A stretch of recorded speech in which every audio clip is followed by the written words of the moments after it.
A Rádio USP apresenta Programa Universidade 93,7. Atenção, está no ar o programa Trabalhadores em Foco. Atenção, está no ar o programa Trabalhadores em Foco.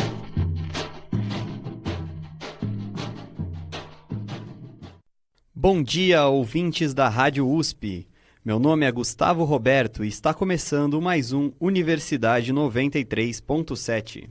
Olá, ouvintes! Eu sou Camille Rosaboni e também estarei com vocês hoje neste debate do Universidade 93,7. Recebemos convidadas especiais para falar sobre um tema que afeta muitos brasileiros: as condições de trabalho. De acordo com o IBGE, o Brasil registrou, no fim de 2024, o maior número de pessoas ocupadas da história do país, quase 104 milhões de trabalhadores. Desses, cerca de 40 milhões estão no mercado informal, sem direitos trabalhistas assegurados. Nos últimos anos, o mercado de trabalho sofreu grandes mudanças, agravadas por problemas estruturais do país. A reforma trabalhista realizada em 2017 se propôs a tornar a legislação mais adequada a novos modelos de trabalho que surgiram com a tecnologia. Mas essa mudança acabou flexibilizando as relações entre trabalhadores e empregadores. Com diferentes visões sobre o tema, a população com força de trabalho ativa tem levantado debates sobre algumas questões. Atualmente, ser autônomo compensa mais do que ser CLT? É mais difícil trabalhar com carteira assinada? A lei trabalhista tem espaço para maiores mudanças, como o fim da escala 6x1? Como essa medida poderia afetar a economia do país? A possibilidade de trabalhar à distância pode ajudar por parte dos trabalhadores a conciliar a vida pessoal com a vida profissional? Todos esses temas serão abordados aqui no Universidade 93,7, em um debate sobre condições de trabalho. É claro que para discutir temas tão importantes, reunimos convidadas especiais. A primeira convidada é a vereadora Luana Alves, do PSOL, já no segundo mandato pela cidade de São Paulo. Ela é psicóloga e formada pela USP, onde se especializou em saúde coletiva e atenção primária. Ela também é mestranda no Departamento de Psicologia Social e do Trabalho da USP. Bem-vinda, Luana. Obrigada, querida. Obrigada pelo convite aqui da rádio. Espero ter uma boa conversa aqui com as colegas convidadas. Nossa segunda convidada é Regiane de Moura Macedo, advogada, doutora em Direito do Trabalho e da Seguridade Social pela USP. Regiane é pesquisadora do Grupo de Estudos sobre Direitos Humanos, Centralidade do Trabalho e Marxismo. Bem-vinda. Obrigada pelo convite e espero ter um ótimo debate com as companheiras aqui. Para completar a nossa mesa, recebemos a professora Flávia Uchoa. Ela é doutora em Psicologia Social do Trabalho pela USP, especialista em estudos do trabalho e docente na Universidade Federal Fluminense. Bem-vinda, Flávia. Obrigada pela oportunidade de estar aqui e conversar também com a Luana e com a professora Regiane. Este programa está dividido em 3 episódios. Nesta segunda parte, nossas convidadas abordam o tema do segundo bloco, o trabalho informal. Neste bloco, autônomos e CLTs.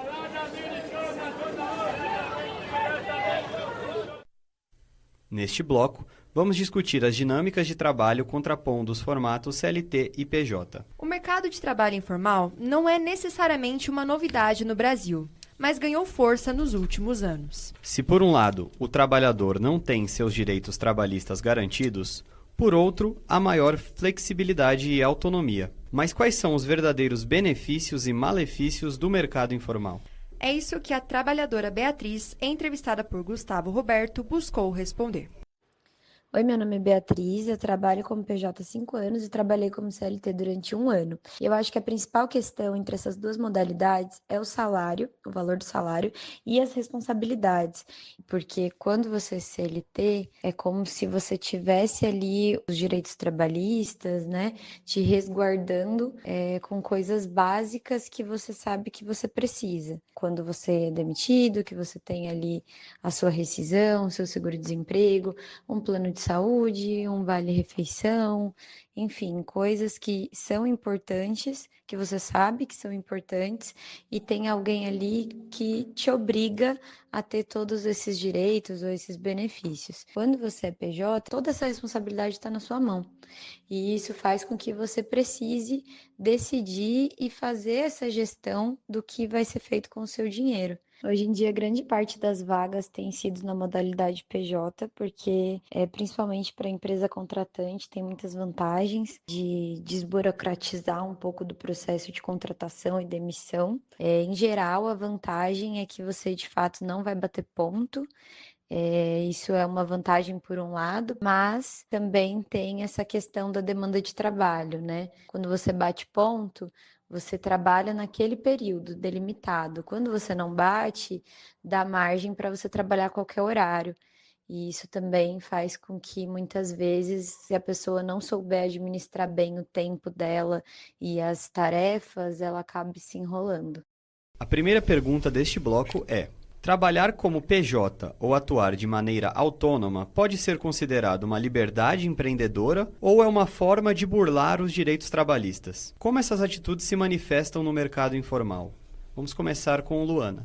Bom, eu acho que quando a gente fala de trabalho informal, primeiro que a gente fala de muitas camadas. Existe desde o PJ, que é uma pessoa, por exemplo, dando um exemplo, super especializada em alguma área de comunicação. Desde aquele cara que ganha um salário até alto, enfim, um pagamento enquanto PJ, até uma pessoa que nem MEI tem. Assim, que é paga por dia. Então, é um mundo a informalidade, né? Os dados que vocês deram no início mostram bastante. Aí, uma parte, 40 milhões de pessoas, talvez mais. Então, é difícil dar um diagnóstico tão preciso sobre a informalidade, porque é extremamente diverso. Agora, eu acho que a coisa do PJ, do autônomo, poderia significar algo de maior liberdade se a gente não vivesse num capitalismo brutal como que a gente vive, com um nível, com uma correlação de forças com o empresariado tão difícil que a gente está tendo hoje. Eu tive a oportunidade de fazer parte, no meu primeiro mandato de vereadora, da Comissão Parlamentar de Inquérito dos Aplicativos em São Paulo, que era uma CPI que, na prática, inicialmente queria só fazer um ajuste tributário com a Uber, era a ideia original do prefeito, e que a gente, com bastante batalha, foi colocando condições de trabalho para não ser algo só de gabinete, assim, de falar de tributos da Uber. E ali o que a gente encontrou foi um diagnóstico muito terrível, assim, principalmente os trabalhadores entregadores, né, os que estão sobre duas rodas. Uber também, transporte passageiro também. Porque o que eu dialogava com muitos deles, inclusive os que diziam que não queriam CLT, porque eles pensam no salário. Grande parte que vai responder uma pesquisa, por exemplo, a Uber dizia muito, né? Eles propagandeavam 70% de quem a gente entrevistou não quer CLT. Mas CLT para eles significa salário mínimo. Uhum. Se você faz essa mesma pesquisa falando você quer licença paternidade, você quer aposentadoria? É óbvio que a maioria vai falar sim. Então, era uma pergunta muito que levava a induzir a uma resposta. Então, muitos ligam a coisa do CLT a um salário baixo. Mas quando a gente desenvolvia o debate ali, conversando, o que eu apresentava para eles do que a gente pôde perceber ali, principalmente porque teve um estudo, teve um relatório dessa comissão que eu ajudei a escrever, inclusive, na verdade, aquele trabalho não era nem autônomo nem CLT. Assim, nenhum dos dois. Ficava num limbo com o pior de tudo, assim, porque é um trabalho autônomo. Primeiro, você define seu tempo. Assim, segundo, você define seu preço. Você vai colocando é autônomo. E aí, o que acontece no trabalho de plataforma, por exemplo, e especialmente entregas a partir da modalidade que é o chamado OL, operador logístico, gente, aquilo era um CLT sem direito de CLT. O OL, que a gente foi descobrindo o que era a partir da CPI, foi puxando o fio, era assim, a pessoa tinha horário para trabalhar. Eles não podiam negar nenhum pedido que chegasse no aplicativo naquele horário, tinha um supervisor e era autônomo. Você não definia preço, nem horário, e você não podia faltar um dia. Aquilo era nem um nem outro. Aquilo era zero liberdade e zero direitos. Quando a gente foi desenvolvendo isso, eles também foram concordando que não é que era de fato uma coisa autônoma. Não era um motoboy que ali tem a sua tabela de preço. Ou que é uma cooperativa que define, que consegue fazer um enfrentamento ali mais ou menos. Então era, na verdade, um intermediador, como é o caso das grandes plataformas, que lucra muito fazendo trabalho de intermediador. Inclusive, no caso de entrega de delivery de alimentos, inclusive do próprio restaurante, que teve um ponto que chegou também para a CPI procurar apoio, porque também se sentia de alguma forma explorado pela plataforma. Então, assim, é um trabalho de intermediação em que você, na verdade, o que eles tinham era o monopólio do cliente. É isso que eles podiam oferecer, é isso que eles entravam na mesa. Então, como eles tinham o monopólio do cliente, porque todo mundo tem baixado no celular, eles davam a negociação que eles queriam pro entregador, pro restaurante, pra quem fosse. Então, é muito injusto, não é nem autônomo, nem... Então, eu acho que a questão é, qual que é esse autônomo, entendeu? De que maneira que ele funciona? É autônomo mesmo? A coisa do PJ é isso, é diferente, né? A coisa do PJ também tem diferentes níveis. Eu acho que, no geral, eu acho perigoso. No sentido de que eu tenho 31 anos, de fato, a gente que é jovem, a gente não pensa muito em aposentadoria e uma hora vai chegar, né? Uma hora vai chegar, as coisas estão muito difíceis. No caso de trabalhadores, inclusive, que fazem trabalhos físicos, né? Como é o caso de estar em cima de uma moto, ou fazer algum outro tipo de trabalho. Até a construção civil está começando a ter muito PJ, ou então trabalho, contrato informal, né? É um negócio que desgasta, né? Fisicamente. E você não pode chegar com seus 45, 40 anos, você vai ficar numa situação de desamparo total. Teve um termo que foi usado até pelo pessoal do Ministério do Trabalho, que é a bomba previdenciária, né, do trabalho por aplicativo, porque é uma geração que vai envelhecer. O que vai acontecer? Flávia?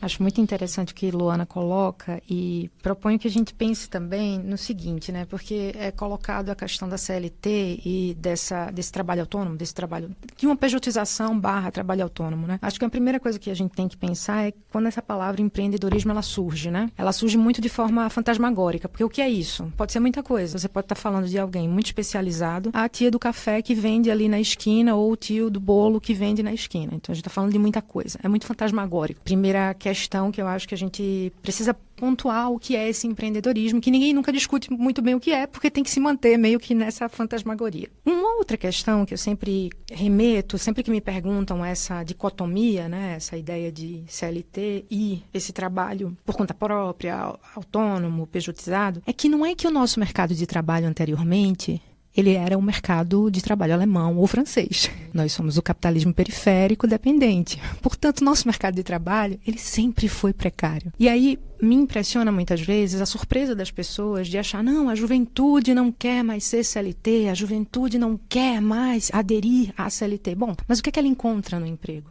Ela encontra a escala 6x1, ela encontra a precariedade, ela encontra um desgaste absurdo da sua saúde física e mental. Quer dizer, eu estou numa encruzilhada da precariedade dentro do capitalismo periférico, dependente no capitalismo tardio. Então, não é que o jovem está encontrando no emprego dignidade. Então, eu acho que são dois aspectos que eu gostaria de citar. É um emprego que garante muito pouco ou é a informalidade que me garante quase nada? Acho que os dois lugares que a gente quer ir não são bons. E a gente precisa pensar um projeto de sociedade, outro. Regiane? Bom, acho que foram levantados aspectos muito importantes, tanto pela Luana quanto pela professora Flávia, né, com relação a esse processo de pejotização, que, na verdade, ele toma áreas de maior clareza e maior presença hoje na mídia, com os debates que tem havido, e sobretudo depois também da reforma trabalhista, mas que é uma realidade que se faz presente no Brasil já há bastante tempo. Não só a pejotização, como a precarização em geral do trabalho. E acho que as falas, elas destacam aspectos importantes que têm que ser considerados, né? Acho que um primeiro aspecto, que é o que norteia a discussão do ponto de vista jurídico, diz respeito à subordinação colocada pela Luana, né? Então, é um trabalho zero liberdades e zero direitos. Na verdade, o debate que tem sido realizado nessa perspectiva é justamente sobre como compreender a subordinação no mercado de trabalho atual, com o trabalho plataformizado, a uberização, as tecnologias. Mas indo um passo atrás também com relação a esse tema e voltando o olhar para como isso tem sido tratado do ponto de vista jurídico, né, no Brasil, a gente tem já formas de pejotização vigentes e impulsionadas no mercado de trabalho brasileiro, mas na reforma trabalhista, né, com o artigo 442B da CLT, elas tomam maior espaço no mercado de trabalho. Por quê? Porque há um argumento de que há maior segurança jurídica na medida em que a reforma trabalhista passou a adotar implantar a figura do autônomo permanente. Então, ela estabelece que o autônomo, né,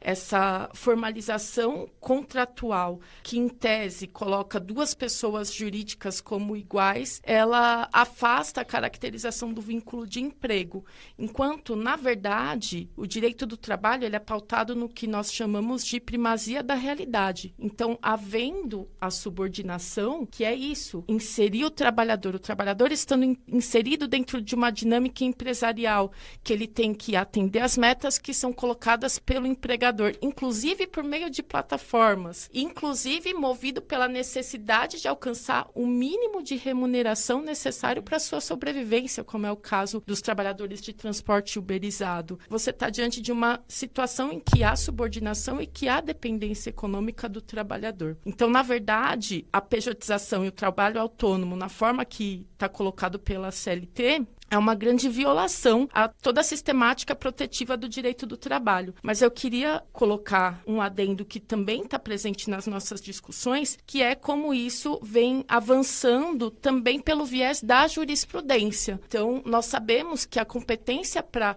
reconhecer se há essa subordinação ou não dentro de uma relação de trabalho é da Justiça do Trabalho. No entanto, no último período, o STF vem julgando esses casos, né? Vem afastando a competência da Justiça do Trabalho e a avaliação com relação aos fatos e prova, ao mérito das relações sob julgamento e simplesmente afastando o vínculo de emprego. Isso tem suscitado diversas controvérsias, né? Tanto que recentemente o tema está sob repercussão geral no Supremo e é necessário que a gente tenha um olhar muito atento com relação ao que vai se passar lá, porque além de ser uma restrição com relação à competência da Justiça do Trabalho, isso implica numa liberalização sem precedentes e sobre uma camada que antes não era atingida. Então, o cenário para o mercado de trabalho e para os trabalhadores, para a juventude brasileira, é bastante preocupante. Para a juventude universitária brasileira, para a juventude trabalhadora brasileira, porque se depara com um cenário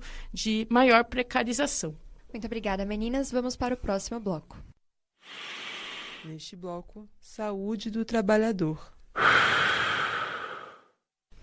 Eu sou Gustavo Roberto e no programa de hoje do Universidade 93.7 estamos debatendo sobre condições de trabalho. Eu sou Camille Rosaboni.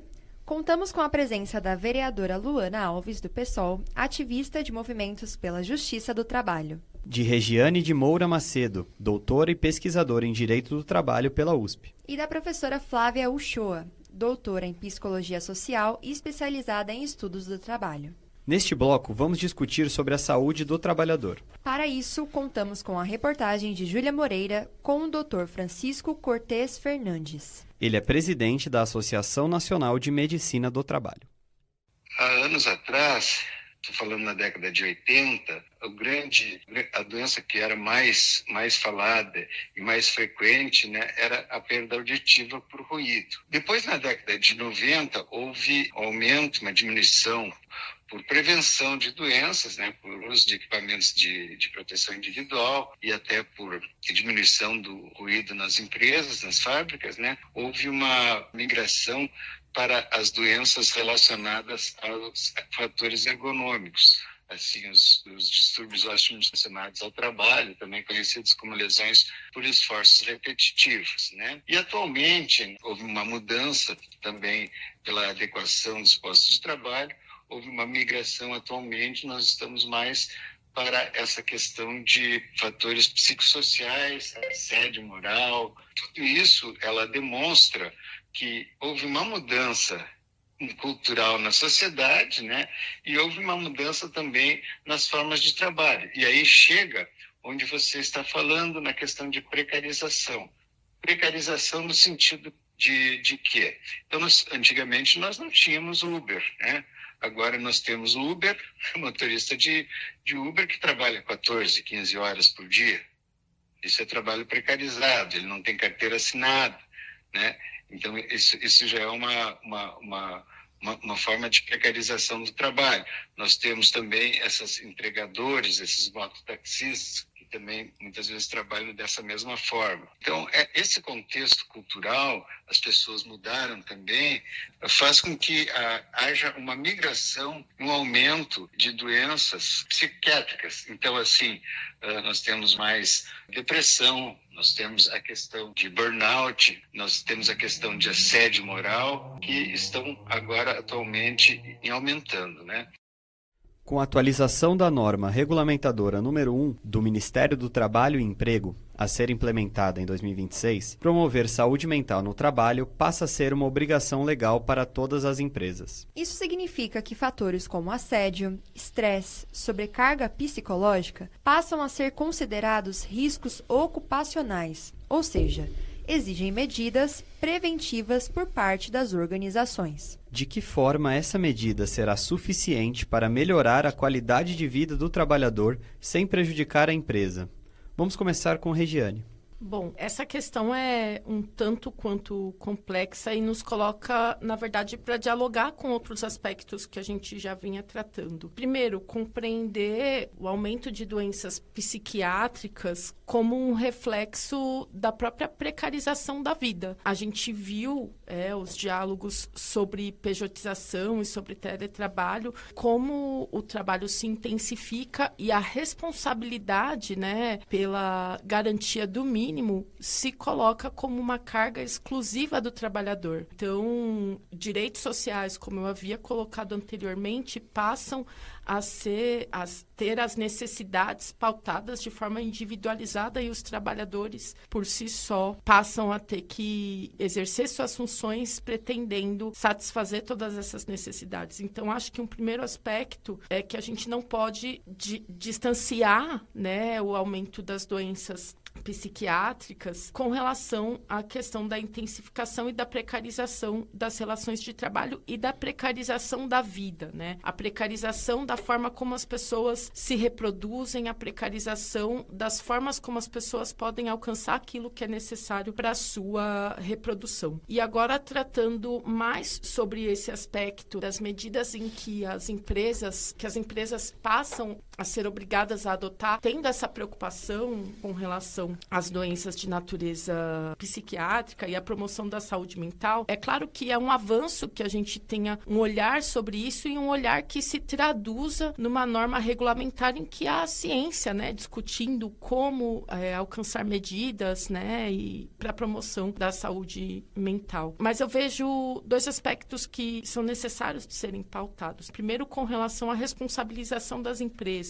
A Constituição Federal ela já trazia de forma expressa a responsabilidade das empresas com relação à preservação da saúde e da segurança dos trabalhadores. Então, de maneira a responder aos desafios que são colocados na atualidade por esse aumento das doenças de ordem psiquiátrica, a ANR vem tratar especificamente da promoção da saúde mental e da redução de riscos nesse sentido. Um outro aspecto que eu queria trazer, na verdade, vem no sentido de discutir as medidas que, na prática, se colocam no mercado de trabalho e nas relações de trabalho e que, via de regra, são utilizadas pelas empresas como um argumento de que há uma preocupação com a saúde dos trabalhadores, mas que, na verdade, se revelam como medidas burocráticas para promover a defesa em ações judiciais, como são mecanismos que a gente conhece como políticas de compliance, enfim, em que, em diversas empresas, são adotadas medidas formais, em que há um conjunto de setores que se organizam em torno dessa questão, mas que, na realidade, não têm efetividade com relação à promoção da saúde mental dos trabalhadores, porque, efetivamente, os processos e os mecanismos de extração da força de trabalho estão subordinados a uma lógica de autoexploração e intensificação, o que se coloca, no fim da cadeia com assédio, com precarização e com intensificação de trabalho. Então, acho que é importante levar em consideração esses aspectos. Flávia? Tentando complementar um pouco da visão da professora, acho que tem algumas questões que eu traria. A primeira questão que me mobiliza como pesquisadora é a compreensão de que o trabalho é determinante na relação, no processo de saúde e doença. O trabalho não é exterior ao trabalhador. O trabalho, ele me modifica. Se esse trabalho se altera, o quadro de adoecimentos vai ser alterado, porque ele vai mobilizando esse trabalhador nas suas composições orgânicas, mentais, de maneiras distintas. Então, é uma coisa que a gente que estuda trabalho sempre pontua. O trabalho não é externo ao ser humano, o trabalho é uma atividade mediadora que nos forma. Portanto, ele é determinante nesse processo de saúde e doença. Portanto, se há uma reorganização desse trabalho, a partir, por exemplo, da indústria 4.0, seja lá como a gente queira falar, das tecnologias que a gente utiliza, daquilo que é a intensidade da própria precarização do capitalismo no atual estágio em que ele se encontra, o quadro de adoecimentos ele vai se modificar. Segundo, sobre a norma regulamentadora em específico, vejam, não há uma oposição a uma regulação desse ambiente de trabalho, porque a gente tem que pensar também em barreiras de contenção à superexploração. No entanto, a ideia de fatores de risco, a ideia da gente fragmentar a realidade de trabalho da maneira que é feita, ela também é perigosa, não é? Para a gente conseguir entender o trabalho como determinante no processo saúde e doença. Acho também que é interessante a gente pensar que a saúde mental, como um foco daquilo que é discutido no campo da saúde da trabalhadora e do trabalhador, ela está posta. Por exemplo, vou citar aqui um livro que é referência no campo, que é De que adoecem os trabalhadores, que é da década de 80. Já existia uma discussão, claro, muito incipiente sobre saúde mental. Mas há uma recuperação disso também, da própria ideia de saúde mental, que vale a pena da gente tratar, que vale a pena da gente reconhecer como componente dessa discussão. Quer dizer, falamos mais de saúde mental. Demos esse foco pela intensidade que vivemos hoje e a intensificação desse trabalho nos dias de hoje. Agora, acho que é importante citar, isso já era estudado. É importante reconhecer que já existia uma discussão, mesmo que incipiente. No entanto, se esse quadro de adoecimentos ele se altera, essa discussão ela se fortalece, esses estudos começam a ganhar mais relevância e mais força. Mas acho que também a gente continua num lugar ainda muito fragmentado, de uma fragmentação muito grande da realidade, de pouca ideia de uma integralidade da saúde. Pensando aqui, inclusive na trajetória de Luana, né, é difícil a gente discutir saúde mental no SUS. Então, acho que também vai ser bastante difícil da gente tentar regular isso no ambiente de trabalho, ainda mais com uma leitura muito fragmentada da realidade do ambiente de trabalho. Luana?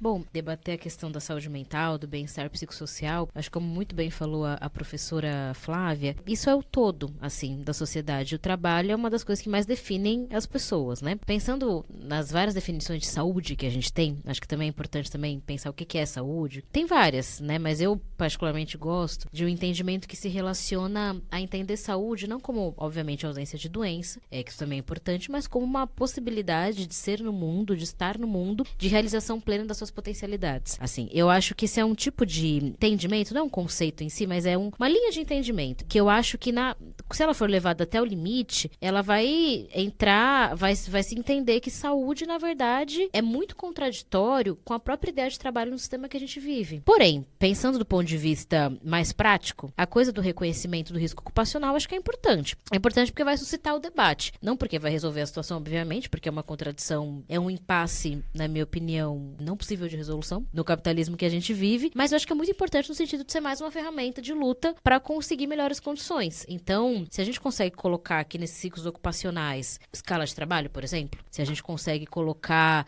algo no sentido de assédio no trabalho, algumas definições mais avançadas sobre o que é assédio, o que são metas impossíveis de alcançar, se a gente conseguir entrar nesse aspecto, eu acho que é muito interessante, né? Eu estava ouvindo o presidente da Associação Nacional da Medicina do Trabalho, ele falou que antigamente era LER, a coisa do ouvido, do ruído, e a verdade é que esses são pontos, né, são adoecimentos que, de certa forma, o empresário, ainda que vai ter que tirar do seu bolso, vai ter que gastar, imagino que teve muita resistência para resolver isso, ainda é alguma coisa de certo aspecto resolvível sem mudar muito as regras do jogo. Assim, você consegue ali colocar alguma proteção, você consegue mais ou menos remediar uma situação sem, talvez, ir no cerne do problema. Eu acho que quando você coloca saúde mental e psicossocial no meio, se aproxima um pouco do problema fundamental. Aí eu acho que vai mais na raiz do problema, que é o trabalho não livre, né? Dentro do sistema que a gente vive. Então eu acho que é potente nesse sentido, porque apresenta a possibilidade de se debater o próprio trabalho da maneira como, da própria exploração.